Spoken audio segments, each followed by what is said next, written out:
রাজ্যের ৯১,০০০ সরকারি স্কুলে উন্নত করবার পরিকাঠামো।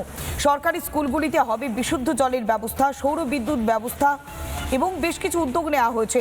পরিকাঠামোগত উন্নয়ন করবার কথাও ঘোষণা করা হয়েছে। বিষ্ণুপুর স্যার রমেশ ইনস্টিটিউশনে এবার উন্নত পরিকাঠামো। সরকারি উদ্যোগকে সাধুবাদ জানাচ্ছেন স্কুলের শিক্ষকরা।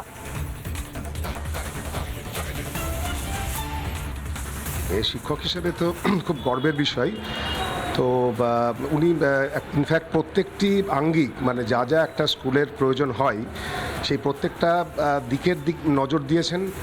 এবং এখানে একটা বড় কথা, আমাদের নিজেদের আত্মমূল্যায়নের জায়গাটা আমি পাশাপাশি মুখ্যমন্ত্রীকে অসংখ্য সাধুবাদ ধন্যবাদ জানিয়ে বলবো, আমাদেরও নিজস্ব কিছু আত্মমূল্যায়নের প্রয়োজন আছে। যেসব জায়গায় আমাদের ফাঁক ফোকর আছে সেখানে আমাদের নিজেদেরকেও আমরা বাদ দেব না।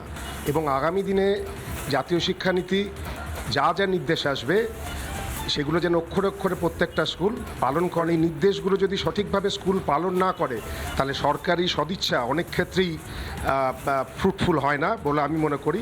সুতরাং এই নির্দেশ আমাদের মানা এটা আমাদের অবশ্য কর্তব্য বলে আমি মনে করি। জাতীয় শিক্ষানীতি নিয়ে এতদিন পর্যন্ত টালবাহানা করেছে পূর্বতন সরকার এবং তার জেরে কেন্দ্রীয় সরকারের যে টাকা সেই টাকা পৌঁছয়নি এ রাজ্যের সরকারি স্কুলগুলিতে। তাই তথৈব চ বহু সরকারি স্কুলে। ঠিক সেই জায়গা থেকেই গতকাল বিকাশ ভবনে বৈঠকের পর মুখ্যমন্ত্রী শুভেন্দু অধিকারী তিনি ঘোষণা করে দিলেন যে এবার থেকে যে সরকারি স্কুল রয়েছে অর্থাৎ রাজ্যের প্রায় ৮১,০০০ সরকারি স্কুলের ভোল বদলে দেওয়া হবে। উন্নয়নে জোর দেওয়া হয়েছে সরকারি সমস্ত স্কুলের এবং বলা হয়েছে যে সেখানে বিশেষভাবে অ্যাকোয়াগার্ডের ব্যবস্থা, যাতে স্বাস্থ্যের দিকে নজর রাখা যায়, ছাত্রছাত্রীদের পরিচ্ছন্নতা বজায় রাখতে হবে, সে কারণে একাধিক ব্যবস্থা গ্রহণ করা হচ্ছে। মিড ডে মিল কর্মীদের জন্য রান্নার গ্যাসের ব্যবহার করা হচ্ছে।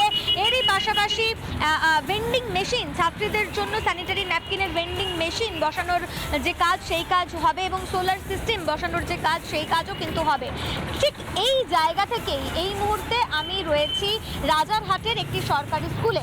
এটি হচ্ছে বিষ্ণুপুর স্যার রমেশ ইনস্টিটিউশন।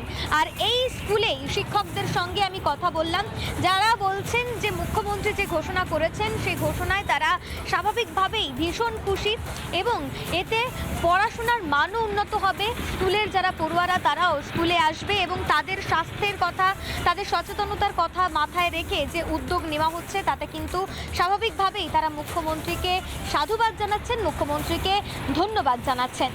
ক্যামেরায় ওয়াসিম আহমেদের সঙ্গে রুমকিদের, রিপাবলিক বাংলা, কলকাতা। নানা ধরনের কন্টেন্ট দেখার জন্য লাইক করুন, শেয়ার করুন আমাদের ফেসবুক পেজ, সাবস্ক্রাইব করুন আমাদের ইউটিউব চ্যানেল। পাশাপাশি অন্যান্য ব্রেকিং নিউজের জন্য অবশ্যই চোখ রাখুন রিপাবলিক বাংলায়।